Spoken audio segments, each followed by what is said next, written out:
once was a place enchanting your darkest desires.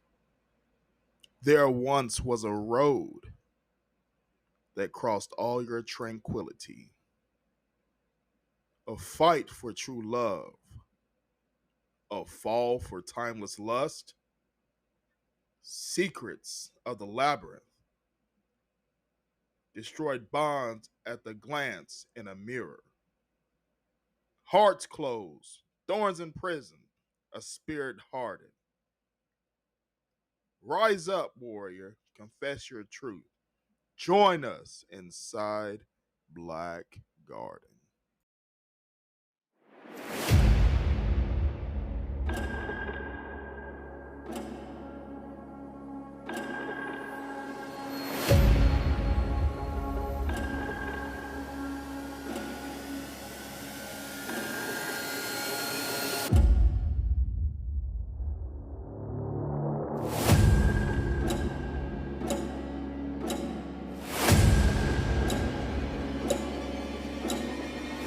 Good evening, good evening, good evening, and welcome to the Create Dominion podcast with your host, Dark Law.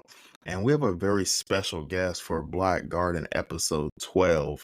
Again, Black Garden is going to release in September 2024 on dating, relationships, and marriage. And so we have Mrs. Jeanelle Greene out of Vancouver, British Columbia. How are you, Jeanelle? I'm great. How are you? I'm doing well. Thank you for being on the show, and thank you for taking us inside Black Garden. And so, can you tell the audience a little bit about yourself? Yeah, absolutely. Well, the first thing you should know is that I've been happily married for 18 years. His name is Michael, and I am completely madly head over heels in love with this man. He's my best friend. He is my playmate. We both are musicians, so we play out. There's always music in my house. There's always singing in my house. There's always play.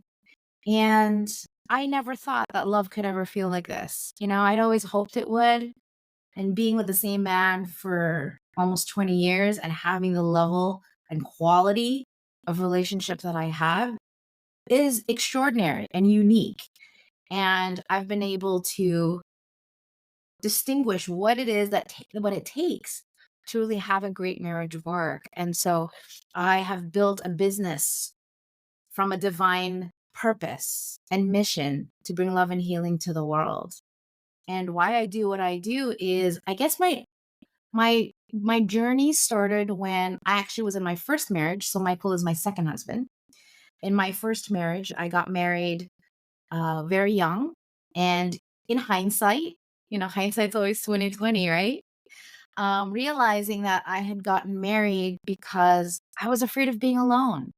Not necessarily from a place of he's the one and oh my God, he's perfect, but really like almost from a place of fear. And I think a lot of people can resonate with that. When we don't heal ourselves, we go into relationships from a place of fear rather than from a place of power and creation and love, really, at the end of the day.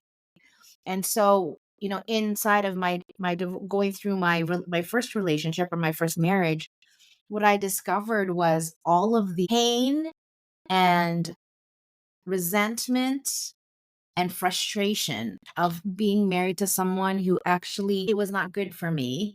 B did not have the same spiritual life that I had, and C someone who did not look at marriage the same way I saw marriage. And then really taking responsibility for my choice in being in that relationship, because no one held a gun to my head to be in that relationship, and yet when I was there, I was feeling very betrayed. And so I started to do the work, and it started with the question, why is my life going the way it's been going? Like, I saw a pattern. I saw all the men I was dating were not good for me. They cheated on me. They were always the one who dumped me. I never dumped them. And so I just had a moment where I was like, what is it about me that I attract these kind of men? And so I did this program, and I just had this huge breakthrough moment where I saw why I was doing that. And what I saw was when I was 9 years old, my dad cheated on my mom, and they had a beautiful, beautiful marriage. They were like me and my husband. And so when my dad did this, it just broke my mom's heart, but it also broke my heart as well as my siblings. And he actually cheated with my mom's friend and got her pregnant and left. And then a couple years later, he got sick and he couldn't work. He was on a transplant list for a new kidney, so he couldn't work and he was on dialysis.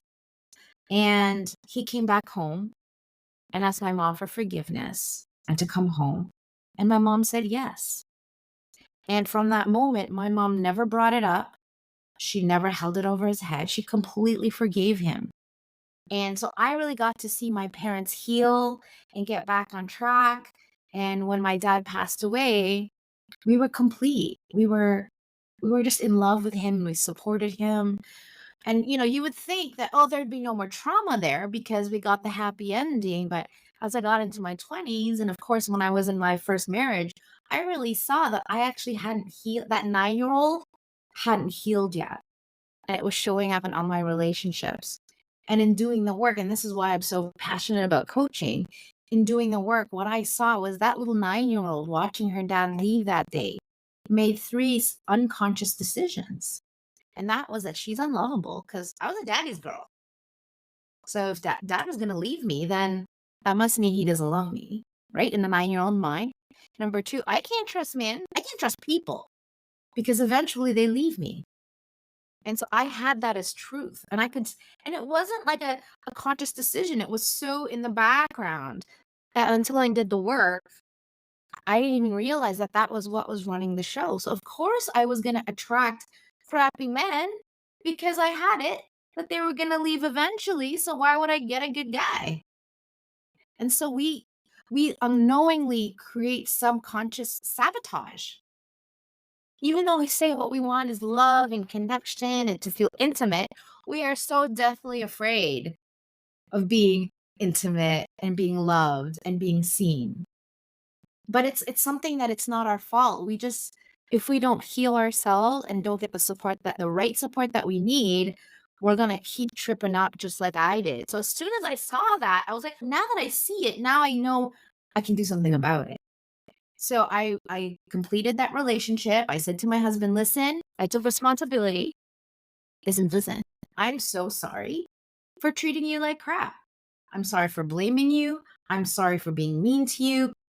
Whatever. I just took full responsibility because I realized that blaming him for everything was me giving away my power. So I had to take it back. And so we actually went to the law courts together, side by side. We signed the papers together. Our divorce costed a total of $80 because we didn't have kids and we didn't have property. And then we went out for dinner. And so I was able to walk away from that relationship whole and complete. And I was able to say to him, listen, there's actually nothing wrong with you. You're perfect the way you are. And it doesn't work for me. It's not what I want. So I didn't have to diminish him or emasculate him and make him feel like crap. I was able to say, hey, you know what? You're pretty cool. And we shouldn't have gotten married. And let's just like cut ties and move on. And because I did it that way, I was able to attract my now husband, Mike, and create the real relationship. But it really started with me finding my own worthiness and forgiving myself and forgiving that little 9-year-old, forgiving my dad, forgiving my mom, and anything else that I saw for myself in order to have the life and the relationship that I actually wanted, like for real. Awesome, awesome. Again, for those of you that's listening and viewing, um, find something you're passionate about, right? Allow your own story to allow you to focus on your assignment and find your true calling. And Jeanelle's true calling is, helping others find love. And they always say, the Bible says, leave an inheritance for your children's children. It Yeah. doesn't have to just be for children. Leave an inheritance for your neighbor. Leave an inheritance for the people around you and teach them how to do the same. And that way we can build a whole society filled with love and Yeah. happiness. Yeah. Because hurt people hurt people. So hurting each other isn't going to make things better. We got to really rise up, and it starts with us healing our hurt within ourselves. Because I think sometimes we put the responsibility on other people to make us feel loved, to make us feel appreciated, to make us happy. And that just doesn't work. And so as a coach, I see my job as holding safe space for people, especially men, but couples also, in a way that the world itself isn't really in agreement with. Our world is all about blame and whose fault and morality. And listen, like I think there's a place for morality, like who's good, who's bad, who's right, who's wrong, who's to blame at fault. It just doesn't work in coaching. Because if we bring guilt and shame, how is that going to bring us from fear to love? It isn't. It's not possible. And so my approach is just very different. And I think part of what makes me so successful is that my clients know they can trust me because I've been there. I've walked in that path. And so I'm not just some counselor therapist sitting here going, very interesting. I understand. So tell me how you feel about that. I mean, there's value in that, and that's not transformation. And so I think that's what makes coaching such a powerful vehicle. And in the way that I do it is just with so much compassion and really a focus on forgiveness, because I think we're so hard on ourselves, aren't we? Exactly. The fear of disapproval and the fear of fitting in and just, Yeah. the fear of perfection, right? Absolutely. Yeah. The fear of rejection, the fear of judgment, the fear of being alone, and the fear of not being enough. Those to me are the four kind of pillars of where we get stuck. And we all are that way. There's no one who in the planet who's like, no, no, no, can't relate. We all feel that deep down. If someone says that, oh, I don't have any fear, I call BS. Right, because we all have fear. We all fear something. Even if you say you don't fear nothing, you should always fear God. So everybody fears something. Yeah. And so, I hope, again, like I said, we already started off, dropping nuggets of knowledge. And so, I encourage all the audience, viewers and listeners alike to look in the mirror and look at, take something that's being said throughout the episode and resonate with it and apply it daily to your life to decree the domain of your mind, become the best version of yourself. And again, welcome inside Black Garden with Jeanelle Greene. And so, with that being said, you kind of summed it up uh, a little bit already, but what was your main passion for becoming a coach? My husband. My husband was my inspiration. I used to say to myself or to my husband, and kind of as a joke, if I could bottle you up and squeeze your essence out and sell it, I would be a billionaire. And, I realized obviously I can't do that. However, I can really extract the lessons that I've learned, not only for myself within my own spiritual being, but also extract what are the things that I've had to deal with inside of my relationship. And so, for example, here's one thing. My husband showers me with so many compliments, like 10 times a day. And for the longest time, I was so uncomfortable with it.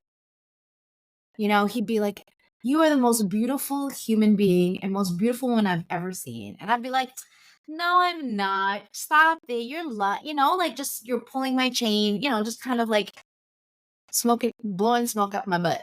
Right. And I caught myself and I'm like, why is it that I'm so uncomfortable with the acknowledgement? It was because I did not see myself as that. So here I am rejecting his love. And obviously not consciously, but there's a part of me that says, how you think about me isn't true. Or how can I trust that what you're saying to me is what you actually mean and you're not here to hurt me, or you have an agenda or an ulterior motive.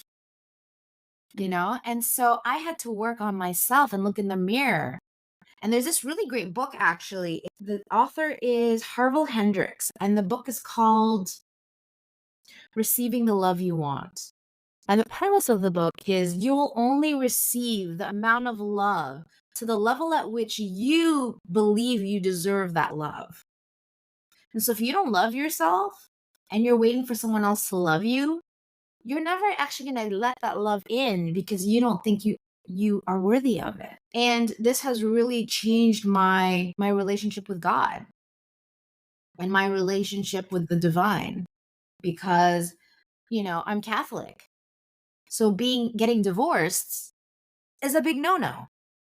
And so I went through a period in my life where I dealt with a lot of guilt and shame and wondering, like, what is God thinking right now? Am I going to hell? And what's the repercussion of my decision? But then Mike came into my life at the perfect time. And I thought to myself, well, if God was really mad at me, would he have you brought me at this angel who makes my life so sweet? No. He loves me and he wants me to be happy. And so I've had to really shift my mind and my thoughts and my beliefs around who God is and how he sees me.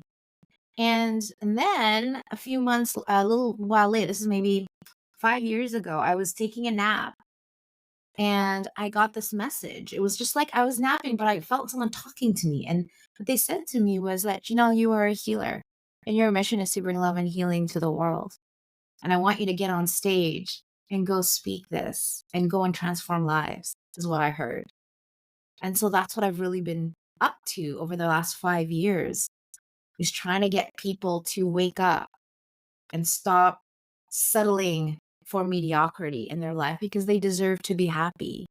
And I want to say to people that divorce is not, if your relationship isn't working, divorce is not the solution, especially when you have children. People leave relationships like it's nothing, and they're not willing to do the work.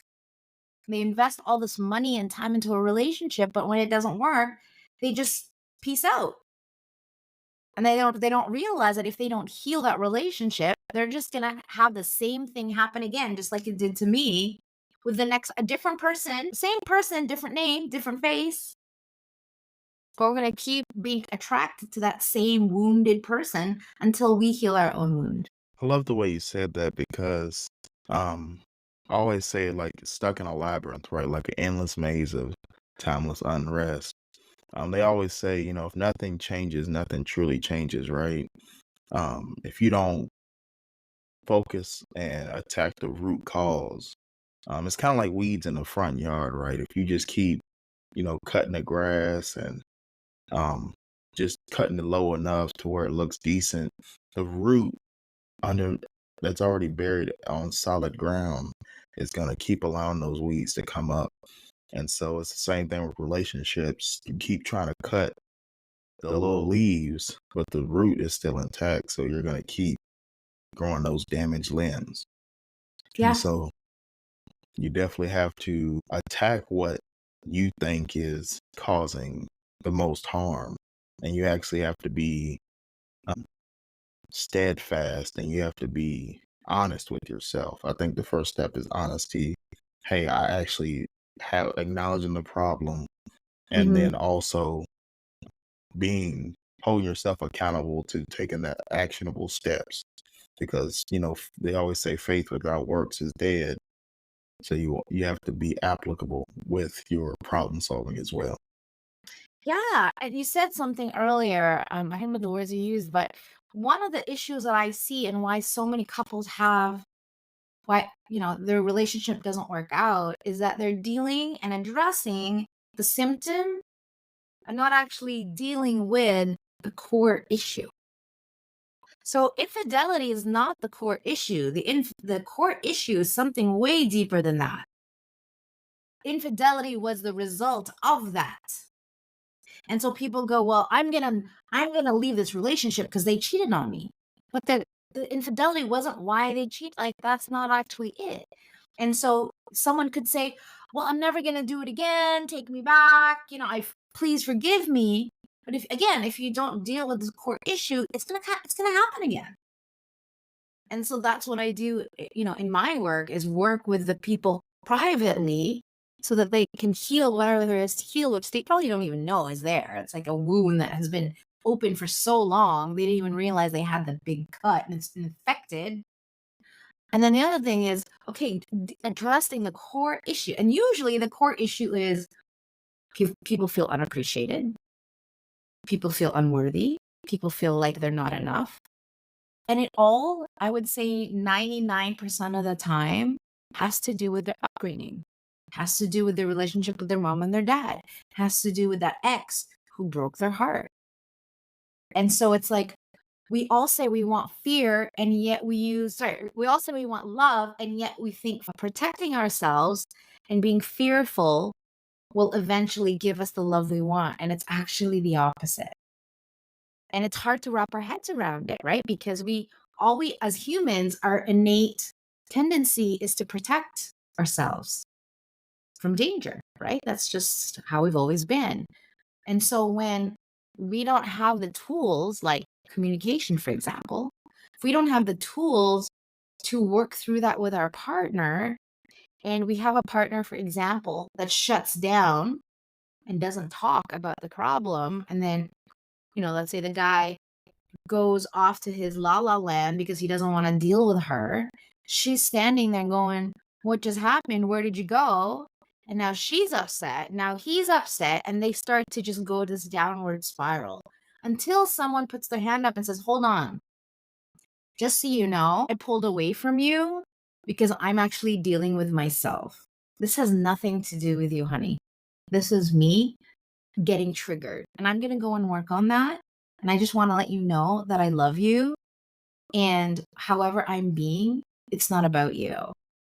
And I think sometimes when we can just let our partner know that and be that vulnerable, our partner can be like, "Hey, cool. Okay, you go do your thing.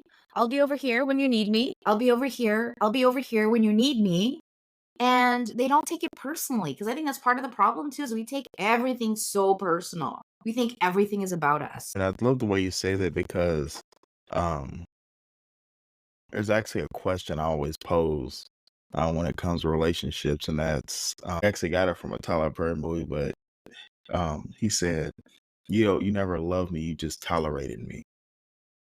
And so I see a lot in relationships where whether it's financial gain, whether it's the other significant other being wealthy or a certain status, I do see a lot of, you know, we're just with each other out of necessity, not necessarily out of me, this partner being in love with me or us actually having a connection. It's more of, well, my parents said I should get married, so here I am, or you know, Yeah.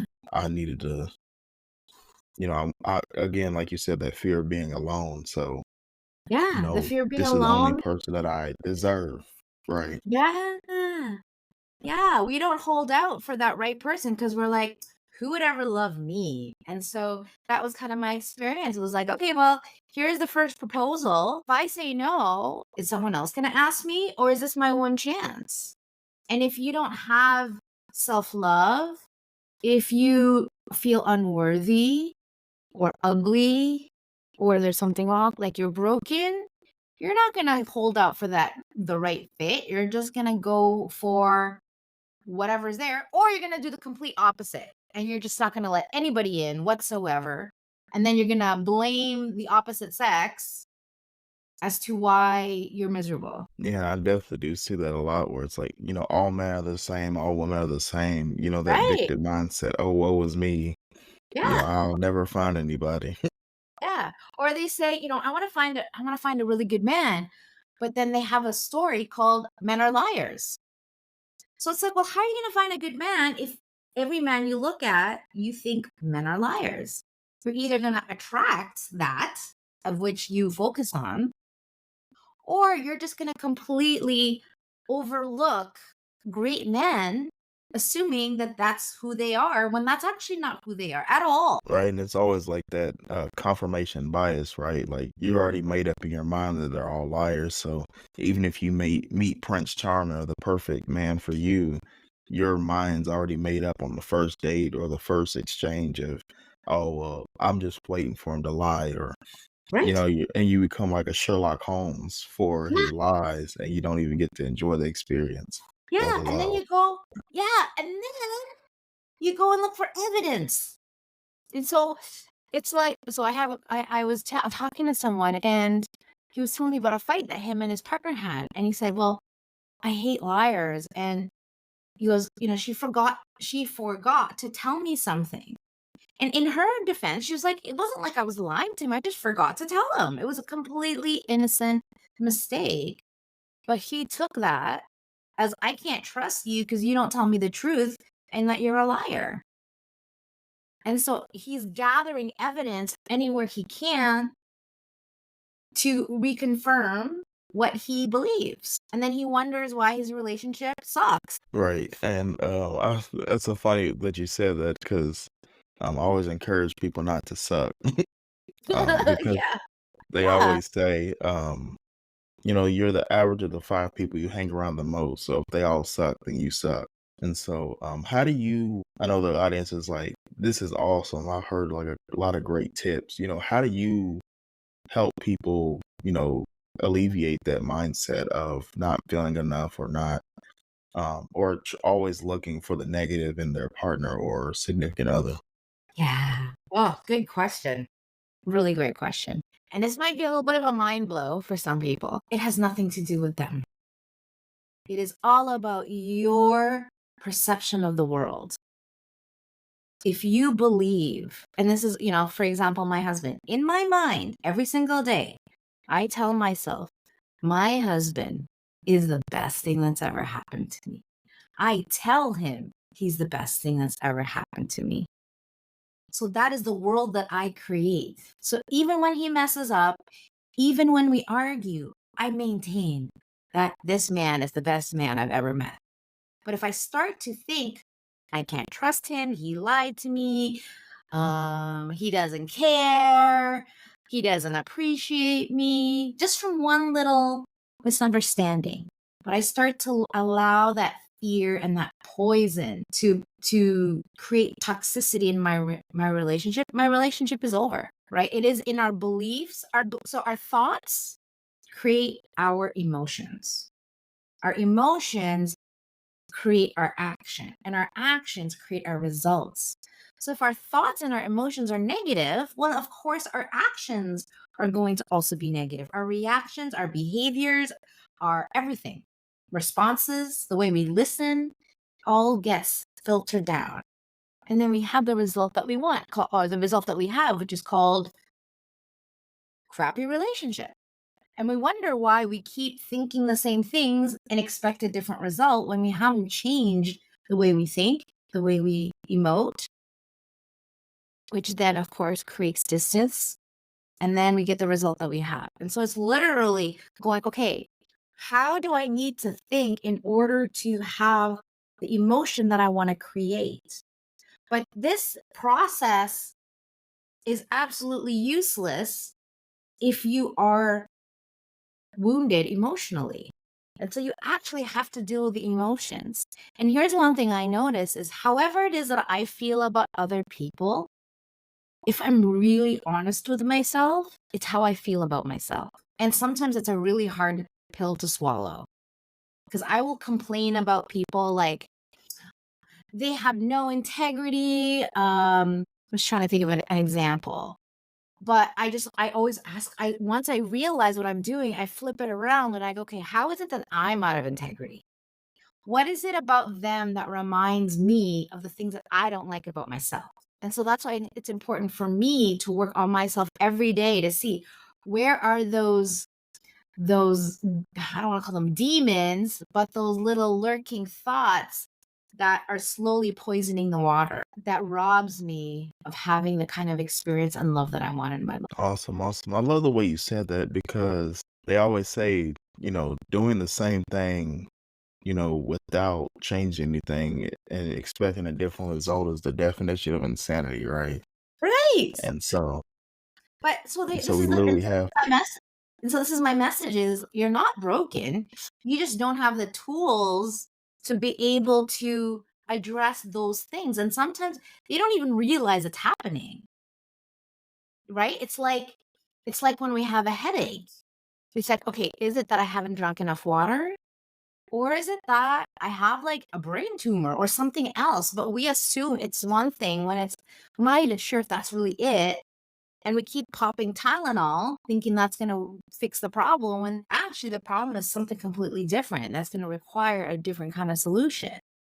And so we have to be willing to do that work. But a lot of people are afraid to do that work. But that's really the work that I do, is giving people the tools and the strategy and helping them see what they don't see, right? Like for me, I don't necessarily see all the ways that I self sabotage. And so I need someone like another coach to hear me and listen to me and go, hey, Janelle, I just noticed you said this. What's that about? Because I can't even, you're right. I can't tickle myself. I need someone else to really like be my partner, be my mirror. And so that's really what I do for my clients, is I be that compassionate mirror for them so that they can address what there is within them that they resist, so that they can heal that, give themselves compassion and forgive that, so they can now heal, give compassion, and forgive others. Because we cannot give to one another what we do not have for ourselves. We need to know love for ourselves before we can know love with another. We need to know forgiveness for ourselves before we know how to forgive others. I love that you say that. Another thing is, practice what you preach, right? You 100%. you can't you, again, you can't give from lack. You can't, if you have no water, you can't give everybody water. If you have no food, you can't give your neighbor food. You can't pour from an empty cup. They always say that as well. And so you definitely have to, gain the mindset. I always encourage people to seek higher counsel, just like you're saying about being a mirror. You can't know everything. No one person is all knowing or all seeing. So, and again, like I mentioned, everybody has that confirmation bias. So you have to get an outside pair of eyes to kind of see, what you're missing, and then apply that. And then that's how you continue to develop into the best version of yourself. And so, with that being said, what are some common misconceptions or some common stereotypes within marriage and relationships that you've kind of seen within your coaching, and how can you debunk those? The one that comes to my mind, just because it's so recent, people cannot read our minds. We have to actually open our mouth and say what it is that we want. And this is mostly for women. I think a lot of women have a lot of expectation that they actually haven't spoken out loud. And their justification is, well, they should know. No, they're not women. They don't have women brains. You need to tell them what you need. Men, I coach mostly men that are not in I coach couples and I coach mostly men. And I have some women clients too, but I love working with men. And I just get that women so want to serve. They so want to be the hero. They want to be the provider and the protector and all that. But we women often don't allow men to do that for us. We're trying to be all independent. But then we say, no, we want a man who's emotional. We want a man who can support us and validate us. Oh, but we want to be independent. But you can't help me. I'm not going to let you help me. But I want, right? And so men are so confused. And, so I did a coaching call with a client a few months ago. And she says, well, I need him to reassure me. I said, okay, got it. Well, she goes, well, and he doesn't. I said, okay, well, what does that sound like? And she goes, well, I don't know. He should figure it out. I said, but he's been trying to figure it out. He says what he thinks you need to hear, and you're upset with him. You say it's not enough, it's not right, what he says feels insincere, whatever. So clearly it's not working. So why don't you just tell him what to say to you? She's like, well, why would I do that? Like that, and then he doesn't have to do anything. Well, but how is this man going to win with you if you don't give him the formula on how to win? And so I think we just somewhere along the line, we have this notion that we're supposed to know what each other thinks and wants. No, we have to be super specific about what we need. I tell my husband, honey, when I'm upset, I need 5 minutes to go and cool off. Leave me alone for 5 minutes and I'll come back and I'll be like level headed and I'm gonna be that like nasty, you know, the other me, the other me.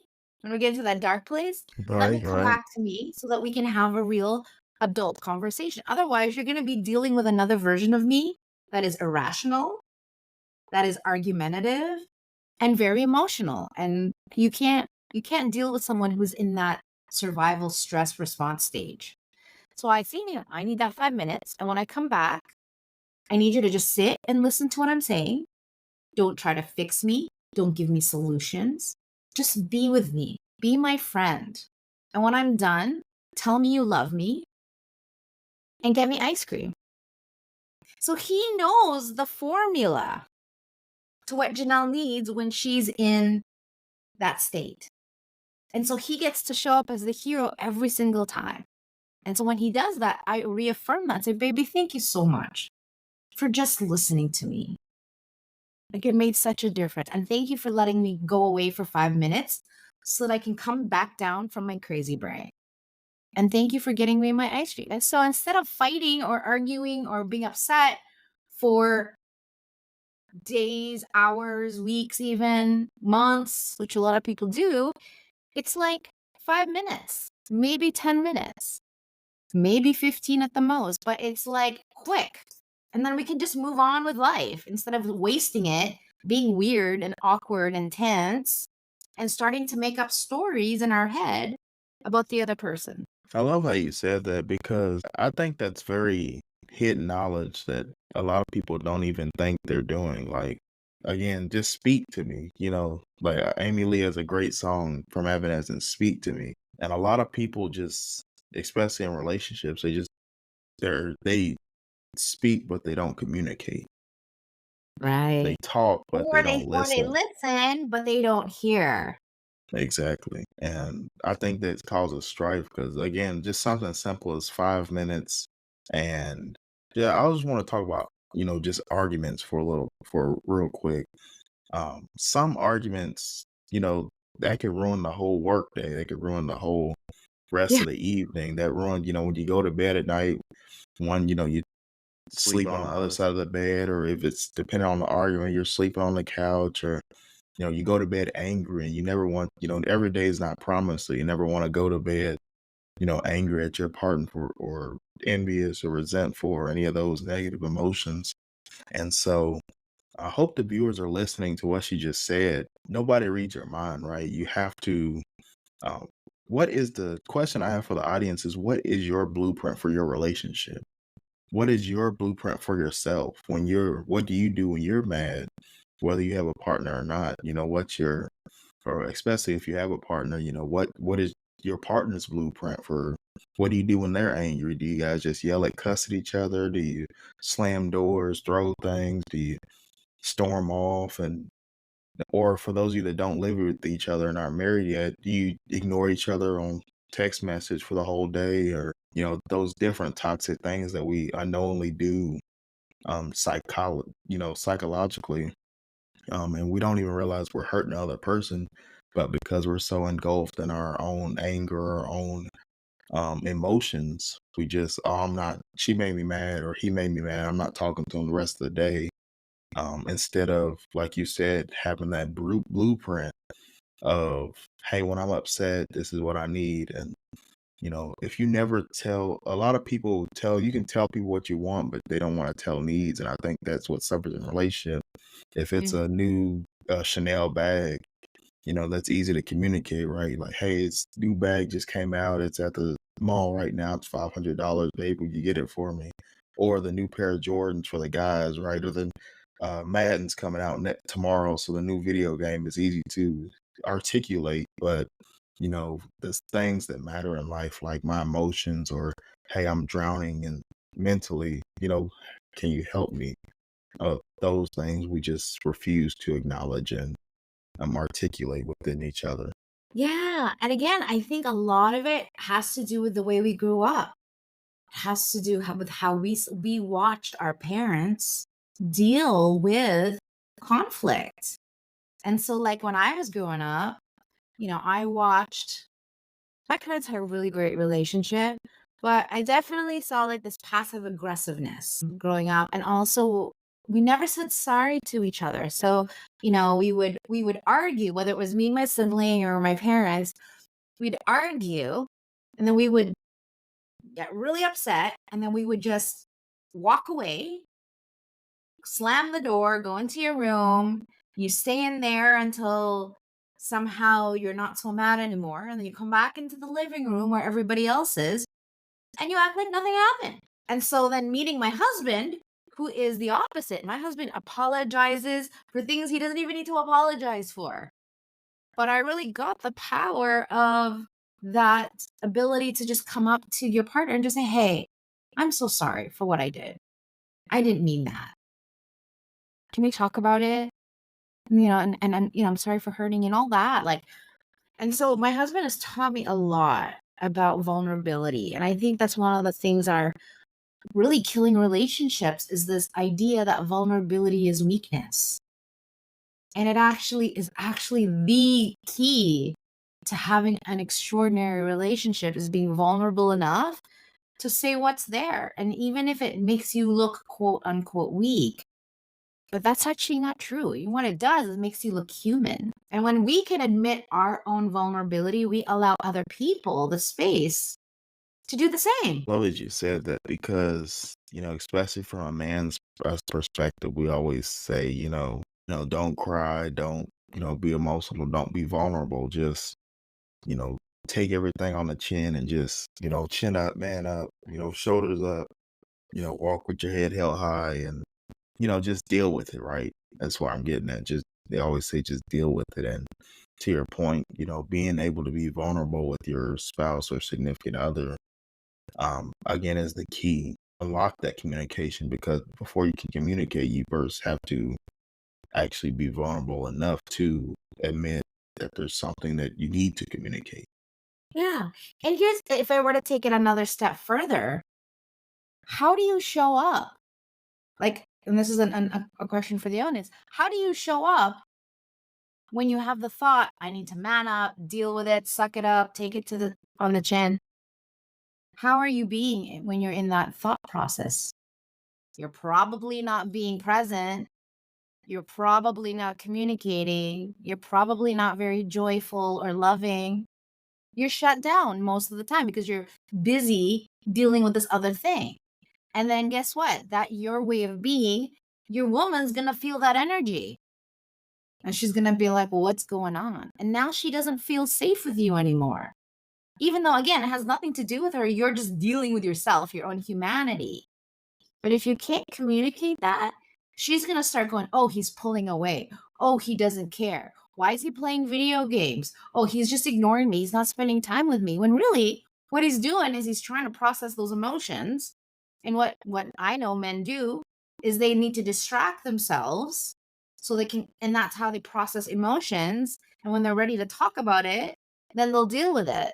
But if as a woman, if you don't know that's how men operate, you're gonna make up a lot of stories about your partner that isn't true. And so that's why I don't mind my husband playing video games as long as it's not during our time. But I know he needs that because that's how he just that's his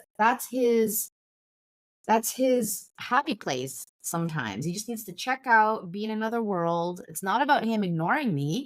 It's just the way that he diffuses or, just kind of decompresses sometimes. Exactly. And I encourage the audience to another question again for the audience is what is your decompressor? What's your partner's decompressor? Do they like to like you said, you and your husband are musicians. Do they like to play music or listen to music? Do they like to write poetry or journal? Yeah, Do they like to do art? Do they like to draw? Do they like to shop? yeah, Everybody has different vices and different decompressors. So yeah. we have to be aware within our relationship of, realizing when we need to decompress and when our partner needs to decompress and allowing them to do so without, again, like you said, without that, what's wrong with you, or he's ignoring me, or she's tripping, or, Right. you're being ridiculous, or you're being unrational, without Yeah. that rebuttal or that attitude. Yeah. But I think also is we need to notice when what we're doing is actually avoiding. What we're doing is we're trying to numb out so that we don't have to deal with the issues. This is where porn comes in. This is where drugs and drinking come in. This is where, video games. Like, yeah, it's okay to have some time to decompress, but when you're doing it 3, 4, 5 hours every single day, you're not actually being responsible for your relationship and you're doing it so that you don't actually deal with what's really the problem, then that becomes a problem. And so you have to notice, especially like social media, right? Sometimes when our life isn't going well, we go to social media to check out and we get involved in other people's lives or maybe Netflix, right? We check out, but short-term checkout is okay, but when we're doing it constantly and we're scrolling on social media and TikTok and porn or whatever, we need to be able to notice like, hold on, is this healthy? And is there something I'm avoiding that I really actually need to deal with? Exactly, exactly. And again, like you said, getting like what we said all episode is getting to the root cause of your problems and addressing it head on and not, beating around the bush or half doing it. Actually, question for the audience too is, do you actually want to resolve your problems? Do you actually want to be in the relationship that you're in? These are some questions you have to ask yourself. Is it worth it? Marriage is hard, divorce is hard, choose your hard, right? Success is hard, failure is hard, choose your hard. And so what are some tips and motivation you could give to the audience for both those that are looking to find that spark in their marriage, but also for the singles looking to find this wonderful partner? That's a very broad question. I just think is that you need to love yourself first. You need to be your own best friend because if you don't, you're gonna, and I think a lot of people go into relationships because they don't love themselves and they're hoping being in a relationship with someone loving them will heal and fill that cup. But it doesn't work because it's not the other person's responsibility to make you happy. That is your responsibility. And so if you can take care of that first, love yourself so much. Because here's the thing, if you don't love yourself enough, you don't know how to put up boundaries. You don't know how to say no. You don't know how to say, hey, that is not okay how you treated me. You can't. You don't know how. And so you do these other things like passive aggressive or gaslighting. Those are narcissism. Those are ways people deal with things in a very unhealthy way because they don't love themselves. That would be, I guess, the most helpful piece that I could share. Awesome. And again, to the viewers and listeners out there, again, I hope you enjoyed this. I hope you gain some knowledge and gain some nuggets. I know I learned a lot myself just about being in, I'm not even married yet, not even close yet, but, just gaining knowledge and different tips and tricks I could use as I'm progressing to find my significant other. Again, it's all about the process before you get to the prize. And a lot of people don't love the process. And Yeah, it's about it's the a mindset process. and also about the mindset, right? You have to develop um, and you have to articulate and see in your mind the type of relationship that you want and the type of marriage that you want before you get it. And then when you see it, you're like, this is what I already saw. Yeah. Again, faith with the work, make sure you're working with the faith and then it'll already be decreed. Yes. And Yes. And so, remember that God put us on this earth to love each other. That's really what we're here for, right? To really heal whatever there is to heal so that our soul can progress. Because when we don't love ourselves, our relationship with our Lord or universe or whatever it is that you believe in is going to be so distant. But when you can love yourself and allow yourself to be loved by people as well as your Lord or whoever your creator is, I think that's the most beautiful place to be in.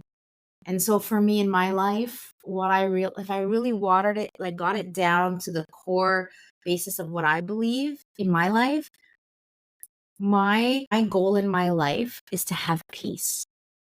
Peace with my Lord, peace with myself, peace with the people in my lives, peace with the things that I've done and not done, peace with the mistakes I've made, so that I can go through life actually being present. Because if I don't have peace and all I do is resist and shame and guilt myself into these coulda, shoulda, wouldas, what is that kind of life that I'm going to lead? It's not going to be a very happy one. And I'm just going to be living with regret. And so I really want people to think about, what does peace look like for me? And what is it that's what is in the way of my peace? And usually what's in the way of our peace is our judgment of ourselves and other people. Amen, amen. And the question that I'll leave the audience with, and again, I encourage everybody listening right now to look in the mirror and ask yourself. I want you to do two things. One, I want you to tell yourself you owe you. You owe it to yourself to love yourself. You owe it to yourself to care for yourself. You deserve the happiest relationship you can have. You deserve to be the happiest person you can be. You deserve to be at peace, like Jeanelle was saying. I want you to look in the mirror and say, I deserve the life that I want to create for myself and for my family. Again, leave an inheritance for your children's children Yeah, I and love help. that. Yeah, definitely. And then help others, like God, like Jeanelle said, God was told us to love each other as when we were put on earth, when he created the earth. And so reach one, teach one, help each other, love each other, love on your neighbors, love on your coworkers. Even if someone's wronged you, God says still to love. And so with that being said, Jeanelle, can you tell the audience how they could find your coaching? Yeah, absolutely. They can reach me at www.saveourmarriage.ca. And so I work a lot with couples who are looking to heal their marriage and heal their family. And I also work with individuals who are trying to figure out, is this marriage savable? What's next for me? How do I find my authentic self so that I can be happier and actually allow love into my life? And so, yeah, they can find me there and book a call with me at that point. Awesome, awesome. And so again, I hope you guys have enjoyed yourself inside Black Garden episode 12 with Jeanelle Greene out of Vancouver, British Columbia. Again, if you are in a marriage or relationship and seeking coaching, maybe counseling hasn't worked, or maybe you just don't know where to start, or maybe you need a perspective of someone that has been in your shoes, go ahead and reach out to Jeanelle. And again, I'll have her um, website in my description as well, so you can view, and as well as like her social medias as well. And so, with that being said, hope the thorns of the black guard didn't prick you too much. For those of you out there listening and viewing, it's been a wonderful episode 12 here inside Black Garden. Again, releasing September 2024. This has been Dark Law and Jeanelle Greene out of Indianapolis and Vancouver, British Columbia. And until next time on Black Garden, hope you guys have a good night. And remember to decree the dominion of your own mind and continue to become the best version of yourself. Been a wonderful time having you on here, Jeanelle. And Thanks. until next time, thank you.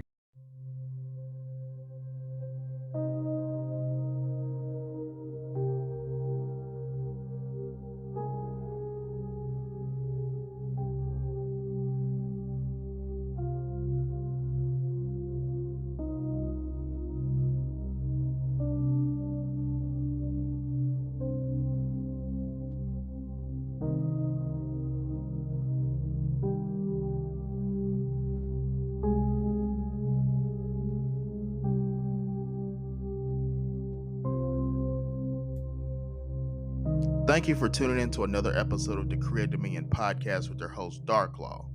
Be sure to follow and like on Spotify, iHeartRadio, Amazon, and go ahead and follow our Facebook and Instagram pages as well. We hope that you took something and resonated with it, that you can apply it to your daily life to become the best version of yourself and decree the dominion of your mind. Remember, decree and declare and take back your rightful throne and your rightful place into the best version of yourself.